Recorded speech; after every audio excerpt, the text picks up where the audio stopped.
मजदूर एकता जिंदाबाद जिंदाबाद जिंदाबाद। तो मैं आपको बताना चाहता हूँ, जब दीक्षित सूद जी ने, बीजेपी के नेता ने, मेरी उनसे मुलाकात हुई थी, उनके साथ मैं गाड़ी में बैठ के उनके साथ मेरी मीटिंग हुई थी उसकी गाड़ी में।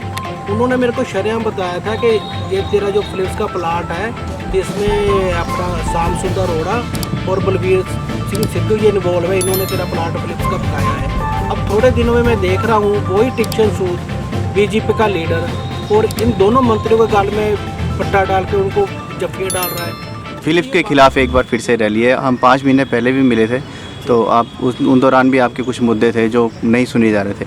अब तो आप पार्टी के साथ भी देखे गए हैं, उनके प्रमोशन में भी देखे गए थे, तो अब क्या उनका साथ रहा और आज क्यों आप फिर दोबारा से बैठे हैं? अभी आप देख रहे हो ना, एक सोशल मीडिया पे काफ़ी वायरल हो रही है एक वीडियो है, वो सतनाम कड़ुआ जी मेरे साथ बैठे हैं, जो इन्होंने जो मुद्दा उठाया है एक बार फिर, जो हम 4 साल से उठा रहे हैं, इन्होंने बड़े बड़े जो मेन अफसर है उनके नाम बीच में आ रहे हैं, जो हमारे साथ थे, जिन्होंने हमारे साथ गद्दारी की है, वही पूरी पिक्चर वही रिपीट हो रही है। और मुझ पे गर्व है कि इनको देख के हमारे में फिर जोश आ रहा है कि लड़ाई के लिए कोई तो ईमानदार बंदा आगे आ रहा है। इस चक्कर में आज इन्होंने स्पेशली हमने इनको बुलाया है कि भाई हमारे पास आओ, क्योंकि जो हम फिलिप्स के 1500 परिवार जो बर्बाद हुए हैं, इस जो जब ये फैक्ट्री की रजिस्ट्री हुई है, उस टाइम मैंने बहुत भागदौड़ की थी, किसी ने नहीं हमारी सुनी। अब वो भाई सतना भाई वही मुद्दा उठा रहे हैं, तो आज हमने स्पेशली इनको इनवाइट किया कि हमारे साथ मिलके ये लड़ाई में हमारा साथ दो। और हम आप पार्टी भी के लगे हैं कि उनको भी प्रेशर डाल रहे हैं कि आपको सारा किस्सा पहले का पता है कि आप जो इतने बड़े एक्शन ले रहे हैं, तो ये फिलिप्स की कंपनी के अगेंस्ट भी एक्शन लेना शुरू करो, क्योंकि ये बहुत बड़ा स्कैम है। फिलिप्स का बहुत बड़ा स्कैम है, जिससे बड़ा स्कैम मिला तो 2018 में कोई स्कैम नहीं होगा।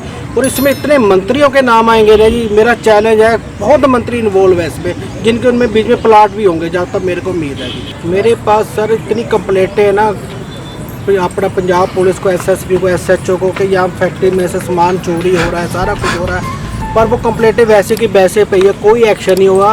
और लेबर डिपार्टमेंट को मैं बार बार कहता रहा कि ये कंपनी यहाँ से भाग जाएगी, 600 से ऊपर केस चल रहे हैं, ये कंपनी यहाँ से भाग जाएगी। उसके बाद भी कोई एक्शन नहीं हुआ, कंपनी शरेआम बेच के शरेआम निकल गई, कोई एक्शन नहीं हुआ। सारा लेबर डिपार्टमेंट जो भी है, कोई कार्रवाई नहीं हुई, कोई अभी तक कुछ भी नहीं हुआ, तो पंजाब यहाँ से भाग चुके हैं। तो पंजाब में नई सरकार जब आई पंजाब की, इसमें आपने भी काफ़ी सहयोग दिया था, उन्होंने आपके साथ कोई बातचीत की इसको लेकर? अभी सरकार लगी है, अभी हम टाइम दे रहे हैं इनको, और क्योंकि अभी और मुद्दे आहिस्ता आहिस्ता ऊपर कर रहे हैं। कुलवंत जी से कई बार हमारी मीटिंग हो चुकी है, हमें दे रहे हैं विश्वास कि आपका मुद्दा उठाया जाएगा, तो अभी हम उनको टाइम दे रहे हैं थोड़ा और। सतनाम जी, काफ़ी सालों से JP जी लगे हुए हैं इस संघर्ष के ऊपर, फिलिप्स के जो परिवार टूटे हुए हैं वहाँ से, तो अब आप उनके साथ देखे जा रहे हैं, तो आपने भी कई मुद्दे उठाए हैं, तो उसके बारे में आप क्या कहेंगे? देखिए, ये जो कंपनी है ना, इसमें हज़ारों एम्प्लॉई हैं, हमारे शहर की रीढ़ की हड्डी थी, क्योंकि जो एम्प्लॉयमेंट यहाँ थी उनकी बदौलती मार्केट चल रही है, उनकी बदौलती PG चल रहे हैं, जो किराए पे लोग बिल के दे के रख रहे हैं। अब इनको भगाने का तरीका था ये खाली इस कंपनी के साथ नहीं, ऐसी दर्जनों कंपनी हैं मोहाली में, और पूरे पंजाब में सैकड़ों कंपनीज हैं जिनको ऐसे ही बेचा गया, रफा दफा किया गया और लोगों को बेरोजगार किया गया। और बेरोजगार करने वाले जो इस कंपनी के जो इसके MD हैं, PSIEC पंजाब लघु उद्योग एक्सपोर्ट कॉर्पोरेशन जो है, इसके जो ऑफिसर है सीनियर IAS ऑफिसर तक, उन्होंने बहुत सारे घपले किए हैं। उनके खिलाफ एक विजिलेंस जांच नंबर 3 डेट है उसकी 4 अप्रैल 2018, उस पर FIR दर्ज करने की सिफारिश कर रखी है विजिलेंस ने, और संगीन धाराएँ हैं 420 टेम्पर करने की और बहुत कुछ है। यदि वो FIR दर्ज हो जाए तो ये सारे ऑफिसर जेल में जाएंगे। और हैरानी की बात है कि ऐसे घपले जो किए हैं, उस समय के जो मिनिस्टर थे, MLA थे विरोधी पार्टी के हरपाल चिम्मा जी, उन्होंने विधानसभा में भी इस विषय में बात की है। जो PSIEC के चेयरमैन हैं, आजकल वो आम आदमी पार्टी के MLA है गुरप्रीत जी, उन्होंने भी इस मामले में चिट्ठी पत्र किया है। और दूसरी बात, जो आजकल जिम्पा जी हैं, मिनिस्टर हैं हमारे पंजाब के, मेरे ख्याल इंडस्ट्री मिनिस्टर ही हैं, उन्होंने आम आदमी पार्टी के लोगों को घिराव भी किया पुराने मंत्री का। यदि FIR दर्ज हो जाए तो उसके बाद 1, 2, 3, 4 ऐसे घपले आएंगे सामने। सो हम पंजाब गवर्नमेंट से विनती करते हैं, रिक्वेस्ट करते हैं, लोकल MLA को भी मिलेंगे, मिनिस्टर्स को भी मिलेंगे कि वो FIR दर्ज करें, इनका पूरा घपला उजागर करें और ये जो बेरोजगार हमारे 1600 एम्प्लॉई हुए हैं इस कंपनी के, उनको कोई ना कोई इंसाफ मिले। और इस कंपनी को बंद करवाने के लिए जो यहाँ के लोकल एमएलए रहे हैं बलवीर सिद्धू, उनका हाथ रहा है। जो उस समय के मिनिस्टर रहे हैं, इंडस्ट्री मिनिस्टर, उनका हाथ रहा है। और जो जितने भी पॉलिटिकल लोग जिन्होंने इनके साथ खड़े हुए थे कि हम आपको इंसाफ दिलवाएंगे, मैं समझता वो अपनी कीमत बढ़ाने के लिए खड़े हुए थे।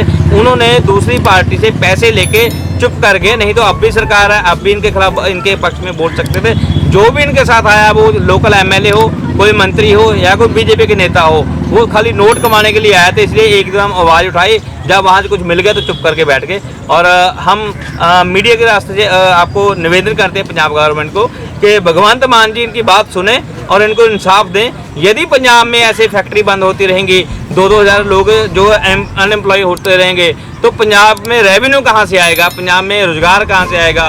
लोग, कंपनियां पंजाब छोड़ के भाग जाएंगे और भागती जा रही हैं। पंजाब वैसे भी कंगाल कर दिया इन लोगों ने, और कंगाल हो जाएगा यदि आप एक्शन लोगे। तो जो 3 लाख करोड़ का कर्जा पंजाब के ऊपर है, इसी जो PSIC का जो है, यही लाखों करोड़ का घपला जो आप कर लोगे, रिकवरी कर लोगे, तो पंजाब का खजाना माला माल हो सकता है। ये हम निवेदन करेंगे आपके रास्ते से। इस कंपनी ने पूरे नियम कानून को ताक पे रख के जो भी कार्रवाई की ना, वो कानून सम्मत नहीं है। एक फैक्ट्री को खोलने के लिए ना 16-17 डिपार्टमेंट की परमिशन चाहिए होती है, और बंद करने में 2 दिन नहीं लगते हैं। लेबर कोर्ट में डेट नहीं मिल रही, ALC कंपनी की सुन रहा है, कोर्ट तक केस फॉरवर्ड नहीं कर रहा, अपनी पावर को मिसयूज़ कर रहा है। कानून सम्मत चीज़ें हैं वो भी नहीं दे रहा। डेट पे डेट आती है, उनको पहले फ़ोन चले जाते हैं। कानूनी तौर पे नाजायज़ काम हुआ है, उसको बचाने की कोशिश कर रही है, चाहे वो सरकारी अमला है, चाहे वो इस कंपनी के मैनेजर है, चाहे कोई पैसे के बल पे, चाहे कोई पॉलिटिकल बल के ऊपर केस को लेट किया जा रहा है। हाई कोर्ट में जाने की कोशिश की जा रही है, सुप्रीम कोर्ट में जाने की कोशिश की जा रही है। तो एक तरह से हम कानूनी तौर पे लड़ रहे हैं, लड़ते रहेंगे। मीडिया में बहुत बड़ी पावर है। मीडिया इस मुद्दे में जितना हमारा साथ देगा ना, मीडिया में तो सरकारें बदल जाती हैं। ये तो एक छोटा सा केस है। मीडिया को चौथा स्तंभ कहा गया लोकतंत्र का। मीडिया ने बड़ी बड़ी सरकारें बदल दी, अमेरिका में बदल दी, हिंदुस्तान में बदल दी, पंजाब में बदल दी मेजोरिटी के साथ। इस और कानून के साथ तो हम लड़ ही रहे हैं, वकील हमारे लड़ रहे हैं, हम आखिर दम तक लड़ेंगे। सिर्फ रुकावटें कहाँ पे आ रही हैं? सरकारी तौर पे। अगर आज जो सरकार के आगू हमारे साथ आए हैं ना, वो सिर्फ इतना ही कर दें, उन सरकारी बंदों को जो अड़चनें डाल दें वही हटा दें, तो इंसाफ मिलने में देर नहीं रहेगी। क्योंकि कानून में क्या होता है, देर हो सकती है पर अंधेर नहीं हो सकता। ये हमारा विश्वास है। तब तक हम संघर्ष करेंगे, सारे साथी करेंगे।